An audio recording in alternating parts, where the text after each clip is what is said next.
Hello dear students, how are you? I hope you will be fine and okay. तो आज हम इस video में क्लास फिफ्थ सोशल साइंस का chapter 19 the united nations cover करेंगे। ये हमारी क्वेश्चन आंसर रिवीजन सीरीज चल रही है, तो यह इस रिवीजन सीरीज का चैप्टर नंबर 19 है। तो इस वीडियो में हम क्या क्या अंडरस्टैंड करने वाले, क्या क्या लर्न करने वाले। सबसे पहले गेट सेट आता है। Identify the country from their flags and write their names on the blanks. तो हमने आइडेंटिफाई करनी है कौन सी कंट्री है, फ्लैग दिया हुआ है और उनका नाम लिखना है हमने। उसके बाद चेक पॉइंट में हमारा फिल इन दी ब्लैंक्स आ जाता है। उसके बाद A part tick the correct answer आ जाता है। उसके बाद B part read the clues, write the names of the UN agencies. ठीक है, क्लू को रीड करके हमने बताना है एजेंसीज का नेम। उसके बाद सी पार्ट आंसर दी इस question, D part think and answer. उसके बाद कुछ एक्स्ट्रा क्वेश्चन आंसर है जो हम इस वीडियो में अंडरस्टैंड करेंगे और लर्न करेंगे। इसके अलावा मैंने सभी चैप्टर की वीडियो बनाई हुई है, क्वेश्चन आंसर की अलग से है और चैप्टर की एक्सप्लेनेशन की अलग से बनी हुई है। उनका लिंक मैं, प्लेलिस्ट का लिंक मैं डिस्क्रिप्शन बॉक्स में डाल दूंगा, वहां से जाके अपनी रिक्वायरमेंट के अकॉर्डिंग आप वीडियो देख सकते हो। Now let us start this video. सबसे पहले गेट सेट आ जाता है। Identify the countries from their flag, flag से कंट्री आइडेंटिफाई करनी है। Write their name on the blanks, तो ब्लैंक्स में नाम लिखने। तो ये यूएसए का हो गया या द यूएसए, ये फ्रांस का हो गया, ये इंडिया हो गया और ये न्यूजीलैंड का फ्लैग है। उसके बाद चेक पॉइंट आ जाता है हमारा। तो first fill in the blanks है। कहता है कि the name united nation was given by Franklin D Roosevelt. ठीक है, तो कहता है कि संयुक्त राष्ट्र का नाम फ्रैंकलिन डी रोजवेल्ट ने दिया था। ठीक है, तो जो संयुक्त राष्ट्र का नाम जो था ना, ये फ्रैंकलिन डी रोजवेल्ट ने दिया था। तो 51 countries signed the UNO charter in 1945। तो जब यूएनओ बना था ना, तो 51 कंट्रीज जो थी उन्होंने साइन किए थे इसके चार्टर के ऊपर। The main organ of the UN is the general assembly. ठीक है, तो संयुक्त राष्ट्र का मुख्य अंग महासभा होता है। जनरल असेंबली मीन्स महासभा। तो फोर्थ आ गया, कहते हैं कि there are 5 member in the security council permanent. तो सुरक्षा परिषद में 5 सदस्य हैं। ठीक है, जो स्थायी है। ठीक है, परमानेंट सदस्य जिनको बोल देते हैं वह हैं इनके। तो आगे ए पार्ट आ गया, टिक द करेक्ट आंसर। तो पहला है the united nation was formed after the second world वार। ठीक है, तो यूनाइटेड नेशन जो था वह सेकेंड जो वर्ल्ड वार थी ना, उसके बाद इसका गठन हुआ था, फॉर्म्ड हुआ था। In the general assembly each members country has 1 vote. तो कहता है कि जनरल असेंबली में ना, महासभा में प्रत्येक सदस्य देश के पास 1 वोट होता है। क्लियर है। थर्ड आ गया, कहता है कि the secretary general is the head of the secretariats. ठीक है, तो आंसर विल बी, तो सेक्रेटरीट्स हमारा आंसर हो जाएगा। ठीक है, हाँ जी। आगे कहता है कि many social welfare agencies work through the economic and social council. ठीक है, तो ये देखो सोशल यहाँ पे आ गया है, तो सोशल ही आंसर में आपका आ जाएगा। ठीक है, तो ये आपका मैच कर लेना, यहाँ पे सोशल वहाँ पे है, सोशल ही यहाँ पे आ जाएगा। ठीक है, इसको मैच करके आप इसको सॉल्व कर लेना। कई सामाजिक कल्याणिक एजेंसियां के माध्यम से काम करती है समाज के कल्याण के लिए।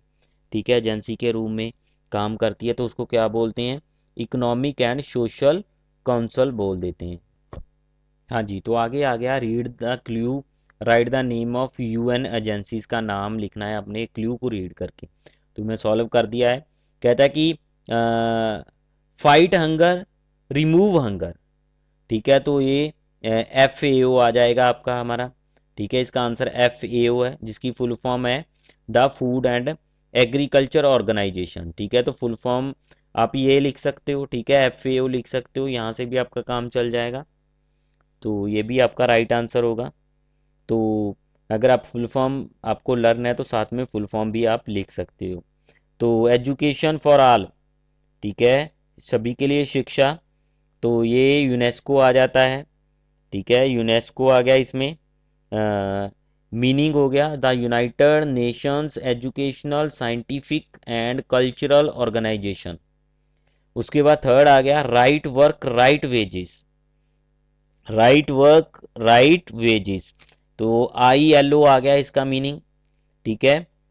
ILO ये एजेंसी आ जाती है इसकी, तो फुल फॉर्म हो गई द इंटरनेशनल लेबर ऑर्गेनाइजेशन, ठीक है। तो ये लेबर की ऑर्गेनाइजेशन होती, संस्था होती है कि जो सभी लोग हैं उनको 8 और काम करना चाहिए, उनको सारे उनकी जो मेडिकल फैसिलिटी वगैरह मिलनी चाहिए, इस सारा ये इसने देखना होता है। तो हेल्दी पीपल हेल्दी वर्ल्ड, ठीक है, हेल्दी पीपल हेल्दी वर्ल्ड, तो ये WHO आ गया, ठीक है, the world health organisation, clear है, the world health organisation.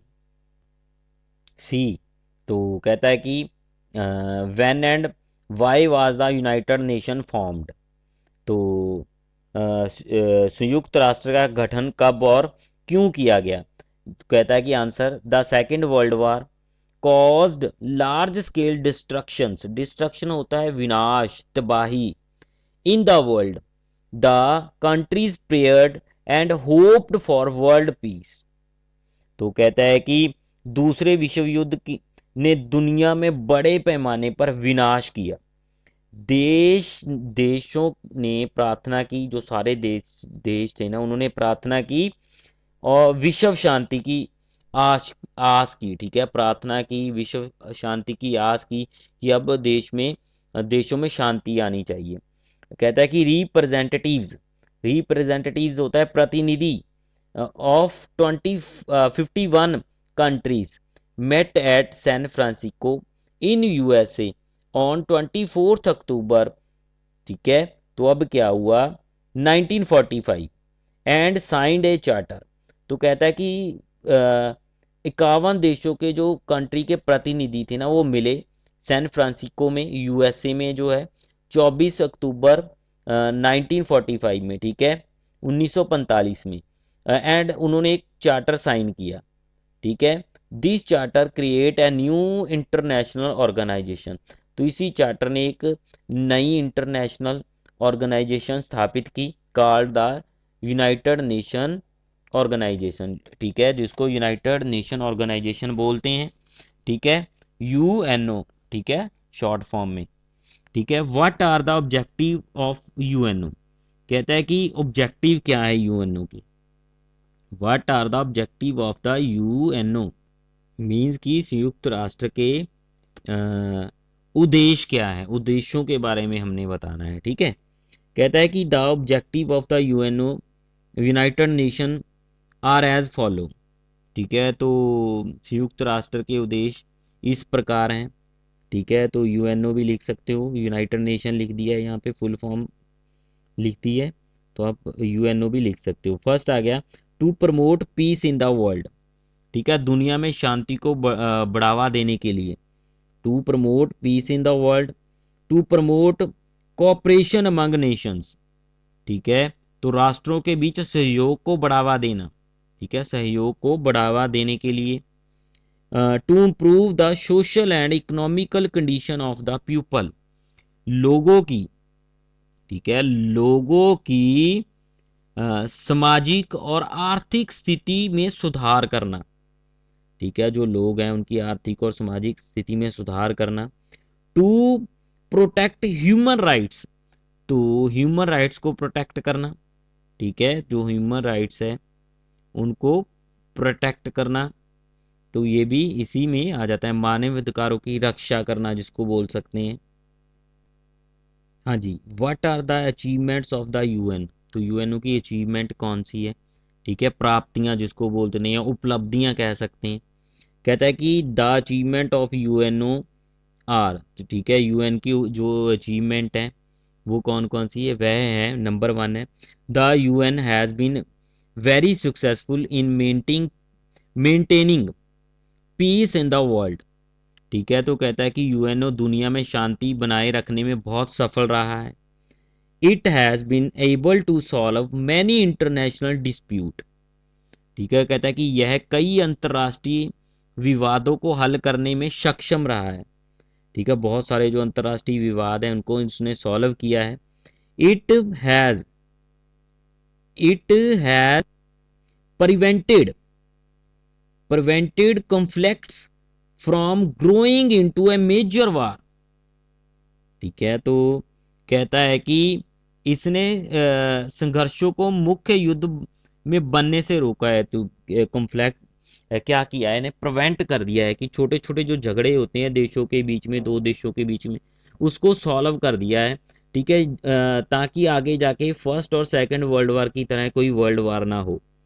It is also involved in peace keeping operations. ठीक है, कहता है कि यह शांति अभियानों में भी शामिल है। कई तरह के शांति अभियान करता है, जहाँ पे कोई भूकंप आ गया कहीं पे, कोई वहाँ पे राहत सामग्री पहुँचानी। ठीक है, ये सारे काम भी ये करता है। कहता है कि the UN makes effort to prevent misuse of destructive weapons. कहता है कि संयुक्त राष्ट्र विनाशकारी हथियारों के दुरुपयोग को रोकने के लिए प्रयास करता है। जैसे सभी के पास एटम बम आ गए हैं, तो उनको रोकने का प्रयास भी यही करता है कि कोई वर्ल्ड वार ना हो जाए। कहता है कि today we live in a better world largely due to the efforts of the UN. कहता है कि आज हम संयुक्त राष्ट्र के प्रयासों के कारण बड़े पैमाने पर एक बेहतर दुनिया में रह रहे हैं। ठीक है, अगर यूएनओ ना होता तो कोई ना कोई लड़ाई होती रहती, फिर वर्ल्ड वार लगने के चांस हो जाते, जिस तरह फर्स्ट और सेकंड वर्ल्ड वार हुई है। तो फोर्थ आ गया, right A short note on India's association with the UN. ठीक है, तो यह कहता है कि यूएनओ के साथ भारत के सहयोग पर एक नोट लिखना है आपने, संक्षिप्त नोट लिखना है। कहता है कि India is one of the founder member of the UNO. तो कहता है कि भारत यूएनओ के संस्थापक सदस्यों में से एक है। It is actively involve in the all the activities of UN. ठीक है, तो कहता है कि इसने सक्रिय रूप में से इसमें यूएनओ के प्रोग्राम में हिस्सा लिया है, सारी की सारी एक्टिविटी में हिस्सा लिया है इसने, एक एक्टिवली इसमें पार्टिसिपेट कर रहा है, शामिल है और बहुत सारी एक्टिविटी में हिस्सा लेता है। सच जैसे कि India has given full support to the peace keeping effort of the UN. ठीक है, तो यूएनओ के शांति प्रयासों के लिए भारत ने पूरा समर्थन दिया है। तो इंडियन पीस कीपिंग फोर्स, कहता है कि Indian peace keeping force has been send to different parts of the world to restore peace. कहता है कि भारतीय शांति सैनिक को शांति बहाल करने के लिए दुनिया के अलग अलग हिस्सों में भेजा गया। यहाँ से भारतीय फौज जाती है वहाँ पे शांति स्थापित करने के लिए जहाँ पे कोई प्रॉब्लम होती है। India has actively participated in the relief operation of the UN agencies. कहता है कि भारत ने संयुक्त राष्ट्र एजेंसी के राहत कार्यों में सक्रिय रूप से भाग लिया है, मीन्स एक्टिवली उसमें पार्टिसिपेट किया है। थिंक एंड आंसर, कहता है कि which agency of the UN would be working when. ठीक है, तो कहता है कि संयुक्त राष्ट्र की कौन सी एजेंसी कब काम कर रही है होगी। कहता है कि जैसे, कहता है कि there is a severe famine in a country. Famine होता है सूखा पड़ना, अकाल पड़ना जिसको बोल देते हैं, अकाल पड़ना। ठीक है, जब खाने की कमी हो जाती है तो तब कौन सी एजेंसी काम करती है, एफ ए ओ। ठीक है, उसके बाद many historical monuments are lying neglected in a country and have to be preserved. कहता है कई ऐतिहासिक स्मारक एक देश में उपेक्षित पड़े होते हैं। ठीक है, ठीक है, उनको संरक्षित कौन करता है, तो कोई जैसे यूनेस्को है। ठीक है, आंसर इसका यूनेस्को होगा। यूनेस्को क्या करता है कि जैसे कोई पुरानी इमारतें हैं, ठीक है, उसको वैश्विक धरोहर घोषित कर देता है कि ये अब संसार की धरोहर है। आपको इसको, जैसे सिंधु घाटी सभ्यता के कुछ अवशेष निकले, जैसे वो हमारा ताजमहल है, उसको यूनेस्को ने ठीक है इंटरनेशनल हेरिटेज घोषित कर दिया गया है, ठीक है, ताकि इसके कोई भी इंडियन गवर्नमेंट भी इसको तोड़फोड़ नहीं कर सकती उनके पूछे बिना, ठीक है, अनुमति के बिना उसको ख़त्म नहीं कर सकती। तो एक्स्ट्रा क्वेश्चन है, व्हेन वाज यूएनओ फॉर्म्ड, तो 24 अक्टूबर 1945 को यूएनओ का गठन हुआ था, बना था। तो next question, how many countries are permanent members of UNO, UNO की परमानेंट मेंबर कौन सी कितनी कंट्री है, तो 5 कंट्रीज हैं। What are the 5 permanent UN members, तो यूएन के परमानेंट मेंबर 5 कौन से हैं, the 5 permanent members are, China हो गया, फ्रांस हो गया, रशिया हो गया, यूनाइटेड किंगडम और यूके, ठीक है। तो ये 5 जो है उसके परमानेंट मेंबर है। इसी के साथ हमारा ये चैप्टर कंप्लीट होता है। हाँ जी, वीडियो अच्छी लगी तो चैनल को सब्सक्राइब करके घंटी वाला बटन प्रेस कर देना, ताकि मेरी आने वाली वीडियो का नोटिफिकेशन आप तक पहुंच पाए। Thanks for watching this video.